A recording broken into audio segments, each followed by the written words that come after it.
Good morning, everyone. It's David Corey and Kim Cairns with the Emotional Intelligence Training Company, and we are happy to welcome you to part 14 of our 15-part series, looking at each of the EQ competencies according to the MHS Model of Emotional Intelligence, or EQ, originally based on the original work of Dr. Reuven Bar-On. And so we're here to talk about stress tolerance. And there's a lot of fascinating information on stress tolerance, lots of scientific studies and looking at the neuroscience. And really, what we want to talk about more is what is stress tolerance, first of all, and what can people do to improve their stress tolerance? And so, Kim, I'm going to hand it over to you. What are some of your thoughts around stress tolerance? I mean, what images come to mind? What people come to mind when you think of stress tolerance? Well, I think, Dave, for me, one of the key parts of stress tolerance is how we end up viewing stress. How we perceive and view and believe in stress has great impact on how we end up actually dealing with it. And I think there's been, so many messages over the years, reduce your stress, manage your stress. Stress is bad for you. And I think there are some studies coming through now that are saying, well, stress is actually part of our lives. It's part of everybody's lives, and it's not. Again, it's not a negative thing. The negativity comes from how we end up perceiving and managing and making choice based on whatever stresses are going on for us. So I think that's a real key point with stress tolerance, is how I'm perceiving it. If I'm perceiving it as a pretty normal part of my life, then I'm going to incorporate some more proactive strategies around how to deal with that too. Totally agree. And let's look at and talk about some of what stress is. If you think about some of the research and look at human beings and their evolution over time, originally stress was any demand or pressure to act. And we use a story in our training, which is about the idea that the ship was never meant to stay in the harbor. It was meant to go out to sea.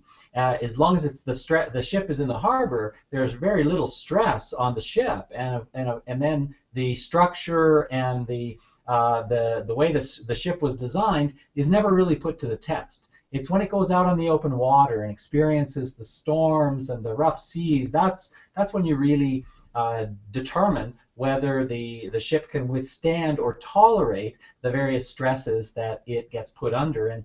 And same for us human beings.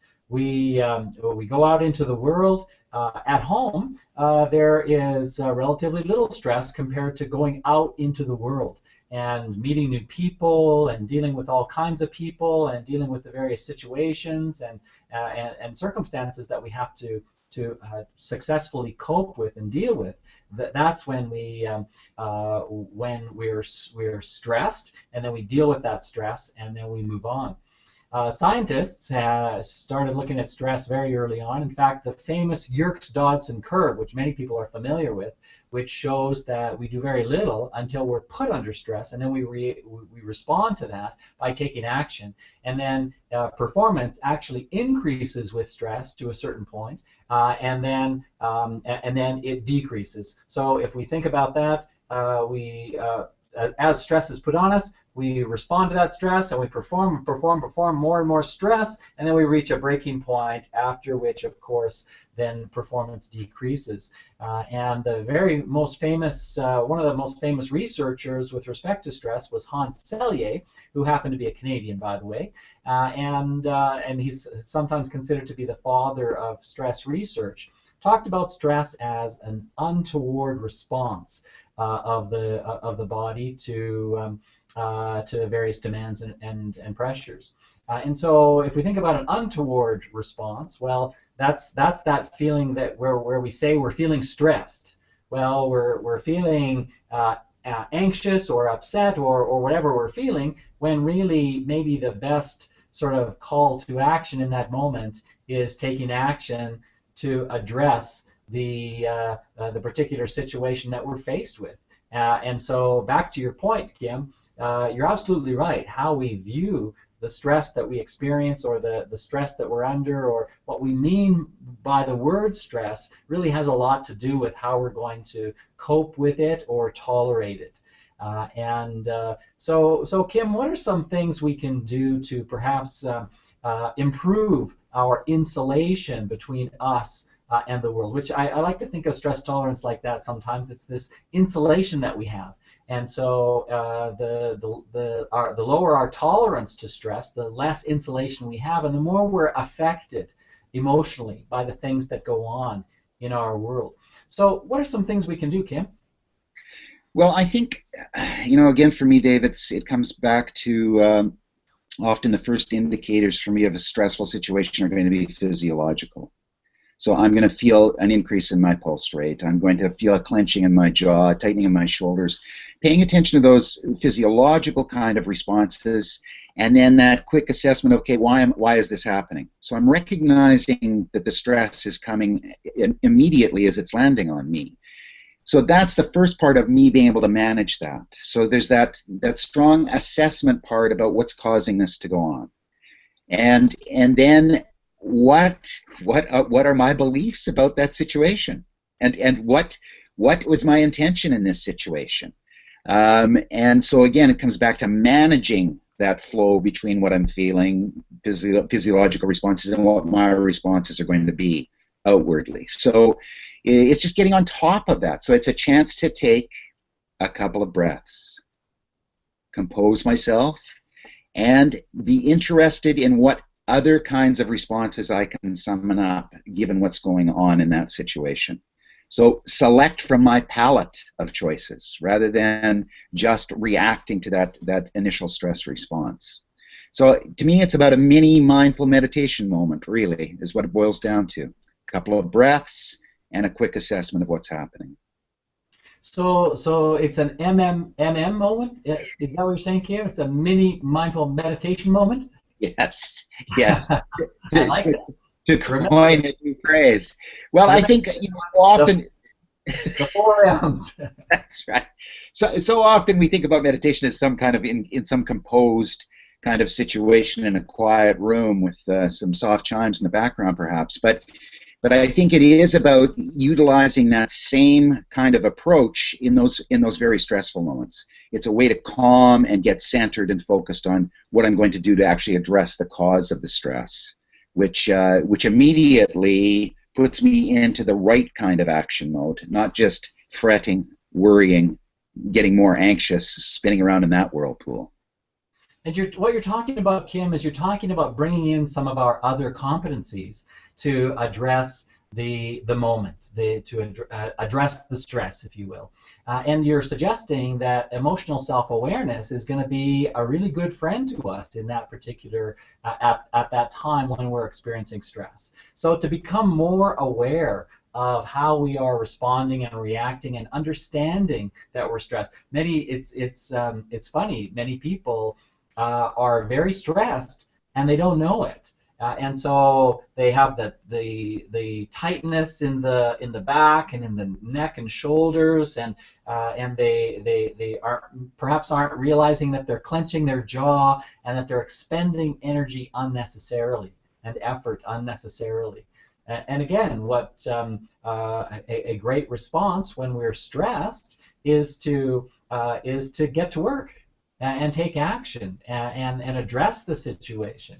And I think in addition to emotional self-awareness, Kim, we can bring in many of our competencies. Another one of which is self-regard. So the self-talk, or what we say to ourselves in those moments of stress, is going to be really helpful for us as well. Just that idea that I can do this. I've done it before. I've handled bigger things than this. I can certainly handle this one. What else would you suggest that maybe people say to themselves, Kim, in those moments, and in order to again feel a sense of confidence or taking back some of one's own personal power? Well, I just want to talk a bit further just about that self-regard part, because there are, I think, some real active steps that we can all take there. And really it's about really recognizing and acknowledging what skills we have in our tool belt to deal with difficult situations. That's a significant part of self-regard.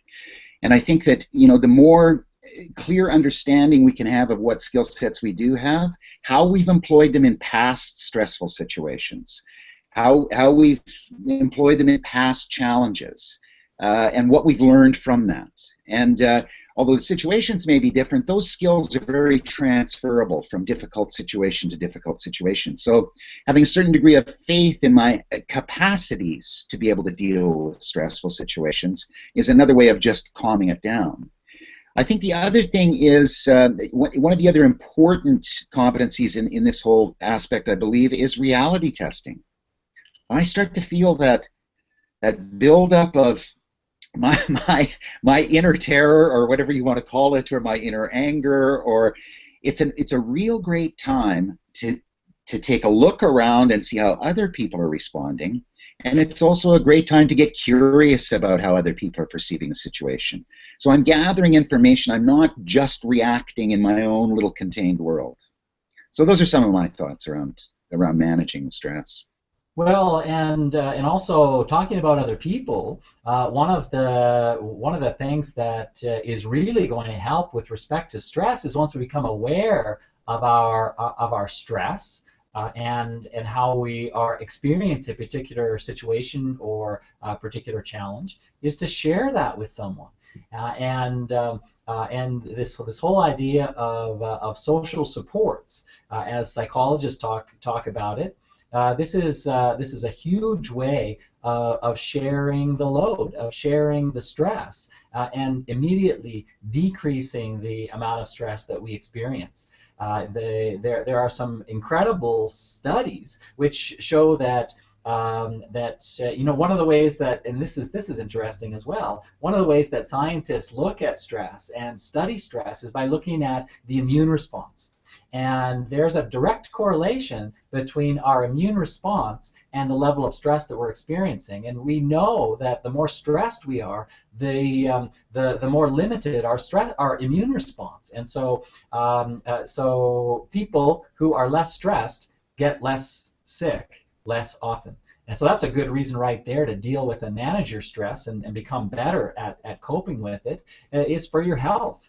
And again, people who shared their stress with others, who had a significant social support network, were more healthy over time.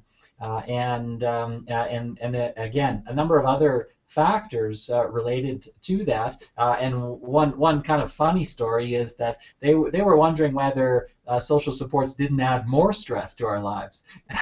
And so some of us can relate to that, maybe with family pressures, etc. And when they controlled for the perhaps negative effect of social supports, that is putting more pressure on us, it turns out that the idea of social supports far outweighs any negative impacts. So almost in spite of our family networks or the pressures they put on us, the idea that we get by with a little help from our friends is a really good suggestion. And perhaps one of the most important. And then again, if you look at our EQ competencies, then it's about assertiveness, it's about speaking up and saying what you need to say to people about how stressed you are. It's about interpersonal relationships, and it's about being able to act independently and take action towards whatever it is that happens to be stressing you. Kim, back over to you.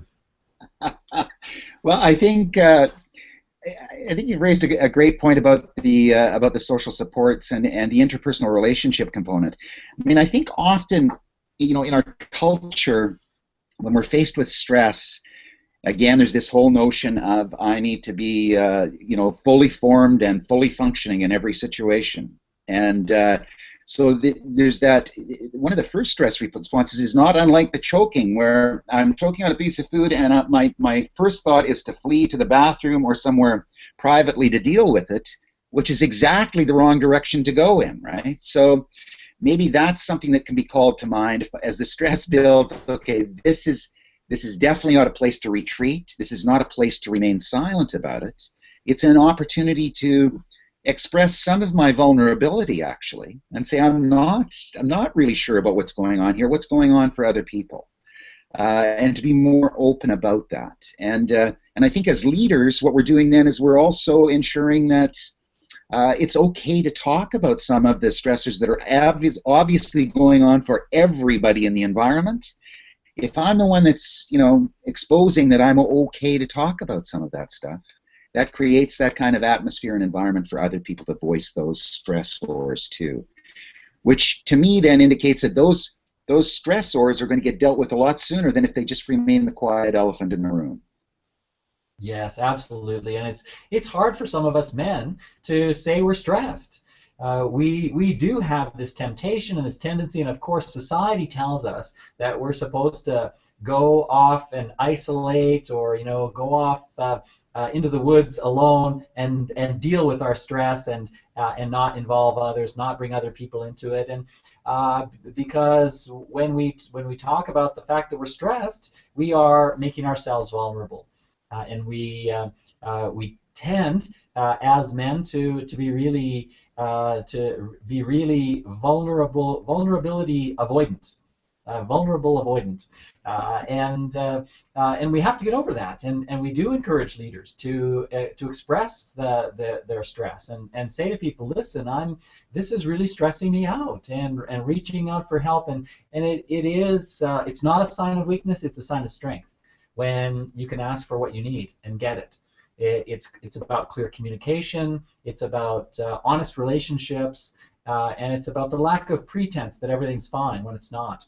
And we find a lot of senior leaders really don't want to talk about others about their stress, because they feel it is a sign of weakness, and we have to tell them that absolutely not, that your ability to express what's honestly going on for you is a sign of strength. And we have to encourage that. And we have to change our view of leaders as well. And we have managers who absolutely feel that they can't share what's going on with their team or with their direct reports, because then they would appear to be less strong. Kim, I think it's just the opposite, don't you? Yeah, absolutely. I think that that voicing the stress, and I would also add, Dave, that I think males are famously known for not wanting to express too much emotion or be vulnerable or let other people know what's going on. But I think that in reality, there are a lot of women in our culture that are in those same kind of positions now. They're engaged in the work world. They're, as a generalization, very competent at having a number of plates in the air, but maybe not expressing as much as what's going on, or negotiating some ways to reduce those levels of activity and stressors. So I don't think it's just gender specific. I think it's a cultural fact now that we lead busy lives, complicated lives, with a lot of different responsibilities every day, and that stress just can continue to build. So I think, again, getting back to how we deal with stress tolerance, it's about taking advantage of minutes through the day. We have a mindset, I think, of waiting for the weekend or waiting for our holiday allocations every year to deal with stress. And I think the more effective we can get at taking those little opportunities through the day to take a quick walk around the office floor, if that's all that's available, but change your environment. Get up from your desk chair, move around. Even better if you can go for a walk out in fresh air. Be engaged in other physical activities. Pick a physical activity that brings you joy and happiness and allows your blood to flow and pump in a way that's healthy, and it's really important to get engaged in that. So it's about, again, being mindful about how am I going to deal with this on a daily basis as well as a weekly, monthly, yearly basis, and craft your own plan around that. And take a mini mindful meditation moment. Absolutely, yes. Now, Kim, you're talking about tactics that people can use. Let's go back to strategies for a moment, and strategies being a more long-term view. And if we tie in one of our competencies again, the self-actualization piece, are we involved in what really has meaning and a sense of purpose for us, and that those activities that give us energy, that aren't stressful to be involved in, then we'll be less stressed. It's that stress may be a cue to and evidence of the idea that maybe you should be involved in other activities, and maybe this isn't the right thing for you. And of course, I'm talking about the workplace, or our vocation, and of course there are all kinds of other things that stress us as well. But I did want to bring in again. I thought of another couple of competencies, and that is empathy. This when we're feeling extremely stressed, we should probably acknowledge that others are feeling stressed too. And when we shift to the emotions of others and what's going on for other people, that can get us out of our focus on ourselves and shift the focus to others. And perhaps that's a way to reduce our own stress level. What do you think about that tactic, Kim? Yeah, I think that's a great strategy, Dave. And I think that, again, empathy can start internally too. Rather than getting mad at myself for not being able to deal with a stressful situation, to exert some empathy with regard to myself too. Okay, you're not going to solve this in this next 10 seconds. Just take your time. So again, I think with all of these competencies, it's about starting internally and then projecting that outward too. So I think we can do that with empathy. I think we can do that with all of those competencies. Yeah. I like your point about, yes, it's that acknowledgement that it's going on for more than me. It's that acknowledgement that we're in this together. Yes. Which also then dovetails nicely with problem solving, right? Does. Okay, given the fact that we're all stressed about this situation, how are we collectively going to go about solving it? Yes, and just before we get to problem solving, just talk about an add-on to empathy, which is the social responsibility. So what can you do for others to help them to feel less stressed? That's going to help you to feel less stressed. And then let's move into problem solving, because of course problem solving is what we are doing when we are dealing with the various challenges and issues that we're facing that are stressing us out. And so it is about remaining effective in using our logic and our reason in light of the stress that we're experiencing. And a good colleague, Dr. Dick Thompson, has written extensively on this idea that stress actually affects each one of the 15 competencies. And again, the stress that we're experiencing causes us to struggle with the way that we see ourselves as competent and confident, etc. And you can go through all the 15 and see how an overabundance of stress not dealing with it effectively is going to affect our other 15 competencies of EQ. And so problem solving is one of those, that stress causes us to be less thoughtful, to use our cognitive brain less effectively. And so it's that awareness of that could happen that will maybe cause us to reach for one of these tactics or strategies that we've talked about, that's going to help us to lower our overall stress level so that we can effectively deal with the challenge that we're faced with. Excellent. So, are we getting any questions, Dave? Pardon me? Are we getting any questions coming in? We don't have any questions yet, but the Q&A feature is enabled in Google. So feel free, by all means, to let us know about your questions. We'd be happy to take those questions. I'm a little bit reluctant, Kim, to talk about one of our most effective methods of dealing with stress, because it's actually the topic of part 15, our final part in the series, and that's optimism.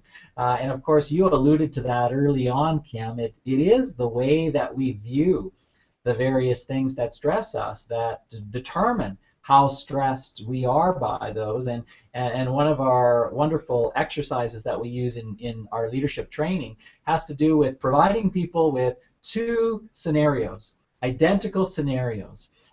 We say that there's A1 and A2. There's A1, and in A1, the central character is pessimistic. They are not looking forward to it. They feel a low level of self-confidence and not a good accurate self-regard, and they're focused on all the things that could go wrong. And then the group is asked to rate the stress level of the central character in the scenario. And of course, they rate the level of stress as extremely high. In the second scenario, A2, again, the exact same scenario, when the character is focused on all the things that could go right, it knows that they did the best they could, they've prepared well, all these things, and are focused on those things, then we ask the participants to rate the stress level, and of course the stress level is rated as very low in that second scenario. And really, we're talking about the way we view the situations that we are in. And we can also look to Martin Seligman's ideas around learned optimism, which we'll talk about more in part 15. But there are various aspects of the way that we look at situations which can really help to reduce our stress, knowing that that old phrase, "This too must pass," or this too shall pass, that things don't stay bad forever, that bad things are part of life just as good things are, and so we are going to experience the end of a bad situation at some point, and the ability to move on. So there is this wonderful aspect of the way we view the challenges that we're experiencing. So, any other thoughts come to you, Kim, in terms of what people should be thinking about when it comes to stress tolerance? Well, nothing comes immediately to mind, Dave, but I really like what you've said about, and how I'm hearing it is, and what I truly believe is, this is our life. Stressful moments are all a fabric woven into our lives, all of our lives. And I think that too often when we're faced with stressful situations, I just want this to pass. I want to get past this. I want this to be over. Is actually in some ways wishing your life away, really, because a lot of those stressful moments are where we're going to really learn more about ourselves, and we are going to expand our self-regard. We're going to be more aware of how we operate and how effective that's being, and we're going to understand more about our interpersonal relationships. We're going to understand a lot more about the world in those stressful situations, because it's an opportunity to view life through a number of different lenses and perspectives as we're going through that. And so I think trying to overall just view those stressful situations more as opportunities, and I don't say that in a cliched, trite kind of way. They truly are opportunities for our own growth.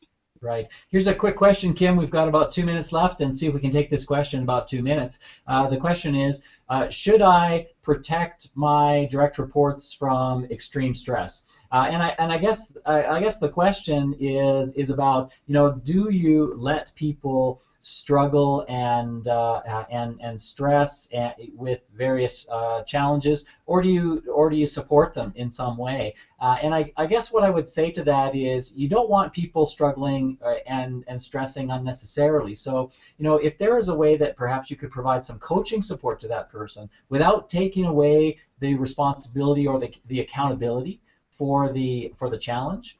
Because we need those challenges. We need to go through that stress. We need to realize and discover on our own that we can deal with it, that we can build our own stress tolerance. Because again, if you keep the ship in the harbor, it will never be tested, and it'll absolutely be stress-free, but then it will have no life. And that's the same for us human beings, that we have to go into those stressful situations, be able to handle those, and develop our skills to deal with those, which is just a part of life.